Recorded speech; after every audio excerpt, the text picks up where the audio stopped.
네, 안녕하십니까. 에릭입니다.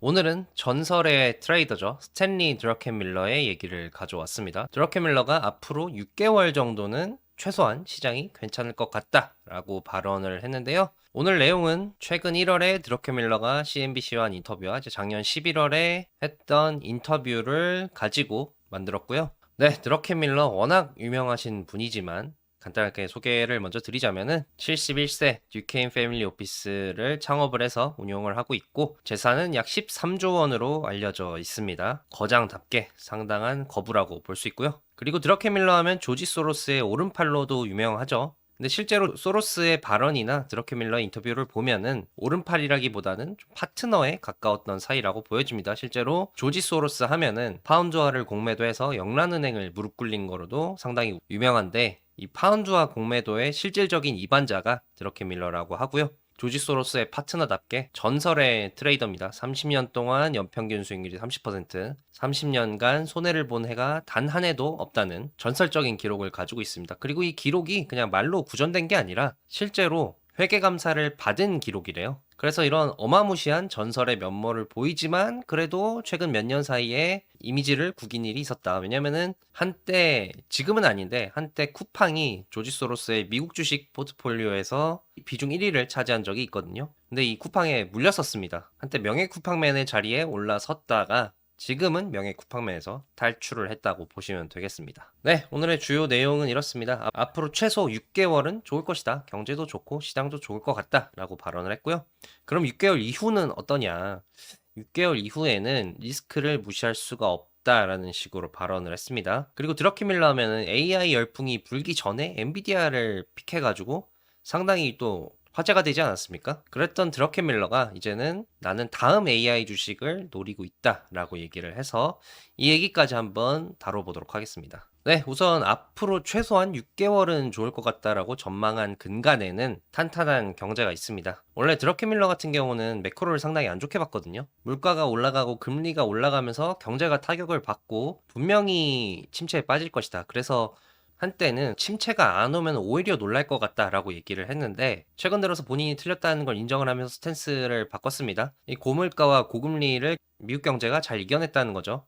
그래서 경제 성장률과 실업률을 보면은 지금 실업률은 한 4%대고 경제 성장률은 마지막으로 발표된 작년 3분기 기준으로 2.8% 정도 나왔는데 근데 이 수치가 나쁘지 않다는 거죠. 밑에 그래프를 보시면은 역사적으로 실업률은 지금 상당히 낮은 상태고 경제 성장률 역시 한 최근 10년, 15년치를 봤을 때 나쁘지 않은 수준입니다. 그러니까 고물가 고금리를 겪었음에도 나쁘지 않은 경제 성장률과 상당히 좋은 실업률 이 두 가지를 유지하고 있기 때문에 경제가 상당히 좋다 그리고 좋은 걸 넘어서 어떻게 이럴 수 있지? 라고 상당히 신기하다 라고 얘기했습니다. 그래서 최근 인터뷰에서 드라케 밀러가 야성적 충동이 돌아올 것이다 라고 언급을 했습니다. 그래서 기사들을 보면은 이 야성적 충동이 이번 인터뷰의 키워드던데 야성적 충동이란 한마디로 가즈아죠. 가즈아라고 보시면 되겠고요. 이 야성적 충동이 돌아올 조짐을 이미 경제 전반에서 보이고 있다는 거죠. 그래서 지난 1년 동안 기업 신뢰 지수가 32%나 올랐다. 대표적인 기업 신뢰 지수는 이만큼 안 올랐는데 뭐 어떤 기업 신뢰 지수를 얘기하는 건지는 모르겠습니다만 어쨌든 드러케 밀러는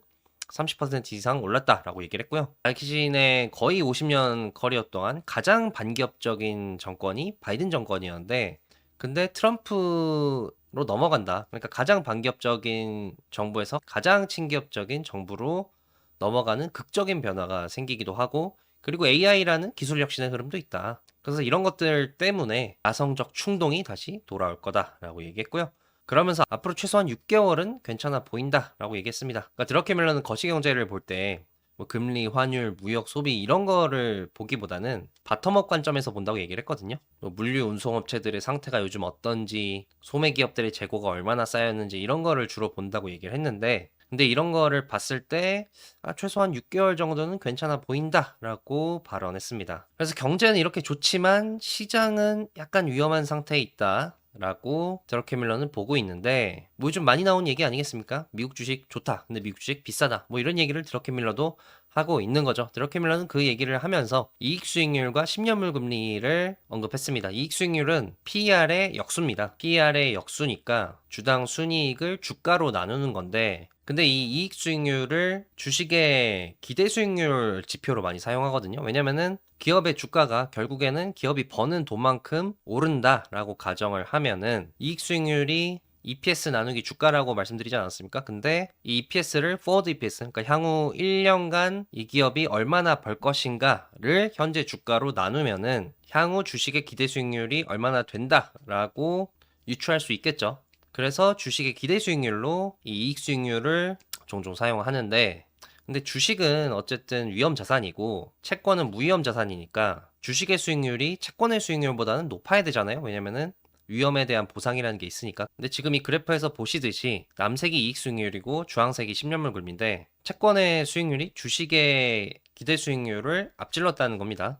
그래서 보통 주식의 기대 수익률에서 채권 금리를 뺀 거를 주식의 리스크 프리미엄이라고 하는데, 이게 높으면 높을수록 주식이 고평가되고 낮으면 낮을수록 주식이 저평가됐다는 겁니다. 근데 지금은 아예 역전이 돼버렸죠. 이익 수익률과 10년물 금리를 기준으로 하면은 리스크 프리미엄이 마이너스 값이 된 거고, 드러켄밀러는 여기서도 이익 수익률과 10년물 금리의 폭이 더 벌어질 수 있다고 봤습니다. 앞서 봤듯이 경제가 괜찮아 보이니까 이 좋은 경제 상황이 채권 금리에 반영이 되면 채권 금리는 더 올라갈 거고, 그렇게 되면 이 차이가 더 벌어지겠죠. 그래서 드러켄밀러 같은 경우는 이런 측면에서 우려를 했습니다만, 그렇다고 지금 당장 주가가 빠지냐? 그렇진 않을 거다라는 뉘앙스로 봤습니다. 지금 채권금리가 더 올라서 이 차이가 더 벌어진다고 해서 주식의 상승세가 멈추지는 않을 것 같다는 거죠. 왜냐면은 세상에 어떤 변화가 일어나면은 자산 가격의 변화로 이어진다. 근데 앞서 봤듯이 정권의 성격도 완전 바뀌고 아주 큰 기술 혁신도 일어났고 이런 대규모의 변화가 생겼고, 그러면은 자산 가격에 이게 반영이 될 수밖에 없다. 그래서 본인은 지금 당장 시장을 걱정하기보다는 어떤 종목이 좋을지 주식을 찾아보는데 집중하겠다라고 얘기했습니다. 물론 앞서 말씀드렸듯이 드러켄밀러가 좋다고 한 시한은 6개월이었죠. 장기적으로 보면은 리스크가 있다라고 얘기를 했는데, 우선 연준 리스크를 또 지적을 했습니다. 드러켄밀러의 최근 몇 년간 인터뷰를 계속 살펴보면은 연준이 원인이다, 연준이 문제다라고 계속 지적을 하고 있거든요. 이 연준이 너무 늦게 금리를 올렸고 또 요번에는 너무 빨리 금리를 내렸다. 그래서 이 연준 때문에 인플레 재발 우려가 있다는 겁니다. 다른 사람들은 인플레 재발 우려를 얘기를 할 때 보통 트럼프 행정부의 뭐 관세 정책이라든지 이민 정책이라든지 정부 지출이라든지 이런 정부 사이드에서의 문제를 걱정을 하는데, 드러켄밀러는 인플레는 트럼프 행정부가 아니라 연준이 더 큰 영향을 끼칠 것이다 라고 보고 있습니다. 그래서 앞서 봤듯이 경제가 지금 너무 괜찮고 그래서 금리를 내릴 이유가 없다. 금리는 경기가 침체에 빠지고 경제가 나빠져야지 내려야 되는데 지금 파월이 소프트 랜딩에 너무 집착을 해서 미리 예방적인 조치를 취하려고 금리를 내렸기 때문에 이것 때문에 물가가 다시 과열될 여지가 있다는 거죠. 그래서 드러켄밀러는 예전 인터뷰에서는 70년대처럼 인플레가 두 번 올 수 있다라고 얘기했습니다. 그러니까 최근 인플레이션이 하락세를 멈추고 어느 정도 고착된 모습을 보이고 있잖아요. 그래서 드러켄밀러 같은 경우는 물가가 떨어지는 구간은 끝났고 여기서 횡보하는 모습을 보이다가 다시 한번 물가가 오를 수 있다고 걱정을 하고 있고, 그래서 4에서 4.5% 정도 물가가 다시 오를 수도 있고, 근데 물가가 4에서 4.5%면은 경제 성장률이 한 2%라고 가정을 하면은 10년물 금리가 6에서 7%까지 오를 수도 있다라고 봤습니다. 그래서 이렇게 물가가 다시 오르고 10년물 금리가 오를 거라고 보면은 당연히 채권 숏을 해야겠죠. 드러켄밀러가 지금 본인의 가장 큰 단일 포지션은 채권 숏이라고 얘기했습니다. 지난 9월 FOMC에서 첫 금리 인하를 했잖아요. 본인은 첫 금리 인하를 하자마자 채권 시장이 금리 인하를 안 좋게 받아들일 거기 때문에 채권 금리가 오를 것이다 라고 생각을 해서 채권 숏에 베팅을 했다고 합니다. 그러면 이 포지션을 계속해서 점차 늘려갈 거냐? 여기에 대해서는 그럴 생각이 없다라고 발언을 했고요. 그리고 실제로 작년 11월 인터뷰에서 채권 숏이 본인 포트폴리오에서 차지한 규모가 한 20% 정도 됐는데, 이번 인터뷰에서는 한 10에서 15% 사이라고 얘기를 하더라고요. 그러니까 드러켄밀러의 말에 의거하면은 포지션 사이즈가 줄어든 거죠. 그래서 본인은 앞으로 채권 숏에 더 베팅을 한다든지 그럴 의지는 없어 보입니다. 실제로 채권 금리 상승에 대해서 야구로 치면은 한 7이닝까지 왔다라고 얘기하기도 했고요. 그러면 채권 금리가 지금 4.6% 정도 되는데 이 정도 선에서 멈출 것 같냐에 대해서는 한 번 더 뛸 여지는 있다고 봤습니다. 그러니까 지금 7이닝까지 왔는데 마지막 9이닝까지 가는 기간에도 한 번 터질 수 있다라고 얘기하기도 했고요. 과거에 채권 시장이 항상 미리 움직이는 건 아니다. 이미 물가가 오르고 난 뒤에 뒤늦게 움직이는 경우도 있기 때문에, 그래서 드러켄밀러의 이런 말들을 종합해 봤을 때는 채권 금리 오르는 게 거의 막바지까지 왔지만 그래도 한 번 더 터질 여지는 있다라고 보고 있는 것 같습니다. 앞서 연준으로 인한 인플레이션 리스크를 지적을 했다면은 다음에는 정부 부채 리스크를 지적을 했습니다. 물론 인플레이션만큼이나 상당히 임박한 문제는 아니지만 그래도 굉장히 큰 문제라고 지적을 했는데, 밑에 그래프는 미국의 사회보장 지출, 이자 비용 지출, 국방비, 메디케어 비용 이런 것들의 지출 비용을 나타낸 그래프거든요. 근데 보시면은 미국 정부의 이자 비용이 국방비를 넘어섰습니다. 24년 기준으로 국방비를 넘어섰고, 드러켄밀러가 볼 때는 이 정부 예산 중에 재량 지출 비용이라는 게 있거든요. 어떤 일이 발생했을 때 정부가 이건 임의적으로 재량으로 지출할 수 있는 예산을 말하는데, 그 예산 규모조차도 이자 비용이 뛰어넘을 것이다 라고 보고 있습니다. 그만큼 이 이자 비용이 복리로 늘어날 수 있고, 그렇게 되면은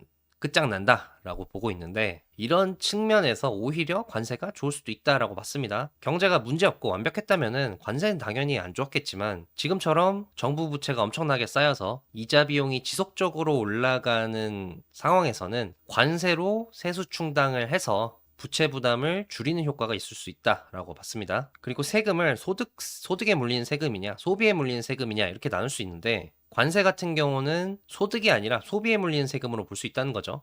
그리고 이 소비에 물리는 세금이 소득에 물리는 세금보다는 낮다. 왜냐면은 지금 미국의 민간 저축이 많지 않다. 그렇기 때문에 소득의 세금을 물리게 되면 가처분 소득이 줄어드니까 당연히 저축도 줄어들 거고, 근데 소비의 세금을 물리게 되면은 그런 악영향은 없을 거라는 거죠. 그리고 관세 같은 경우는 외국이 이 세수의 일부 부담하는 효과도 있다. 그러니까 이제 세금으로 인한 부담이 온전히 미국 내에서만 발생하는 게 아니라 미국에 수출하는 국가들도 이 부담을 나눠지기 때문에 여러모로 관세가 여러 가지 증세 방안 중에서는 가장 합리적인 증세 방안이다 라는 맥락으로 얘기를 하고 있고요. 그리고 관세 얘기하면은 당장 관세를 물리는 게 문제가 아니라 이 관세에 대해서 외국도 대응을 할 거 아닙니까? 캐나다 같은 경우도 미국이 관세를 부과하면은 그거에 대해서 보복 조치를 하기 위해서 다 계획을 해놨다라고 얘기를 하기도 했는데, 그런데 이러한 관세로 인한 무역 전쟁은 허구라고 드러켄밀러는 보고 있습니다. 트럼프가 이렇게 무역 전쟁이 일어날 만큼 무리하게 관세를 물리진 않을 거라는 거죠. 그래서 관세에 대해서는 좋게 보고 있었고요. 관세보다 더 좋게 본 게 AI였습니다. AI 같은 경우는 AGI라고 하죠. 범용 인공지능. 이 AGI가 2035년에 완성이 될 거라고 예상했습니다. 어제 트럼프가 스타게이트라는 AI 인프라에 엄청나게 투자라는 프로젝트를 발표를 해서 또 화제가 됐는데, 드러켄밀러 같은 경우는 앞으로 몇 년간 이런 투자가 계속 지속이 될 거고, 그리고 이런 투자로 인해서 결국에는 2035년에 AGI라는 결실을 보게 될 거다. 그리고 AGI가 나오게 되면 이 인프라 투자한 거를 모두 보상받게 될 것이다 라고 봤고요. 그러면은 2035년 AGI가 나오는데 어디 투자하고 있느냐? AI에서 선두를 달리고 있는 빅테크냐? 빅테크는 아니었습니다. 최근 드러켄밀러의 보도를 보신 분들은 아시겠지만, 드러켄밀러가 작년부터 엔비디아도 거의 다 팔고 빅테크 비중도 줄이고 있거든요. 그래서 빅테크를 줄인 이유에 대해서는, 빅테크는 지금 밸류에이션 부담이 너무 크다. 드러켄밀러 같은 경우는 펀더멘탈도 좋아야 되지만 가격도 좋아야지 투자를 하는데, 빅테크가 앞으로 유망할 수는 있어도 가격이 너무 비싸기 때문에 적극 투자하고 있지 않다라고 얘기했고요. 지금 빅테크가 이 AI 경쟁에서 앞서 나가기 위해서 다들 엄청나게 투자를 하고 있는데, 이 투자를 하고 있는 모든 빅테크들이 보상받지는 못할 것이다. 그러니까 승자가 되지 못하면은 투자금을 회수하지 못할 거라는 거죠. 그래서 가격도 비싸고 또 경쟁에서 뒤처질 리스크도 있기 때문에 당장 지금 빅테크에 투자하기보다는 AI 밸류 체인을 공부하면서 다음 기회를 노리고 있다라고 얘기했습니다.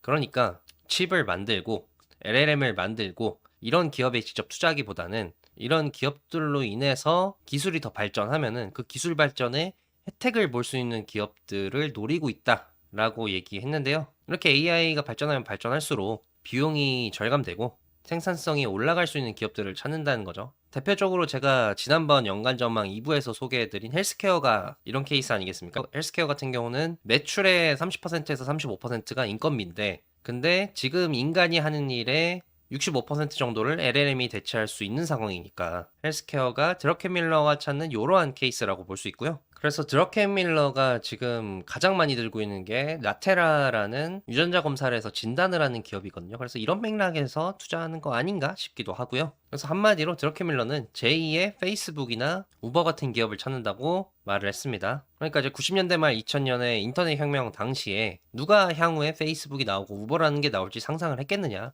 AI도 마찬가지다. 그래서 나는 다음에 나올 이 다음 물결, 이 기회를 지금 엿보고 있다라고 얘기했습니다. 네, 오늘 내용을 정리하자면 이렇습니다. 한마디로 이 뒤는 모르겠지만 지금 당장은 열기가 달아오르는 시기다라고 드러케밀러는 보고 있고, 이런 드러케밀러의 뷰와 아주 흡사한 게 캐시우드입니다. 캐시우드는 드러케밀러처럼 야성적 충동이라는 단어도 얘기를 했어요. 그래서 캐시우드 같은 경우는 금리가 내려가고 경제 성장률이 올라가면서 마치 20년, 21년 같은 그런 시장이 다시 올 것이다라고 보고 있거든요. 그러니까 그때 생각해 보시면은 금리 내려가면서 자산 시장 붕붕 뜨고 경제도 코로나의 타격에서 계속해서 회복하기 시작하고 이러다 보니까 사람들이 미래를 찾지 않았습니까? 그때 당시 우주 여행 이런 게 핫한 테마였잖아요. 그런 것처럼 지금도 그런 시기가 올 거라는 거죠. 제가 뭐 양자 컴퓨터 전문가는 아닙니다만 이렇게 열기가 달아오르면서 먼 미래까지 생각하는 그런 상황이 와 있다라는 걸 보여주는 게 어쩌면 양자 컴퓨터 아닐까 싶고요.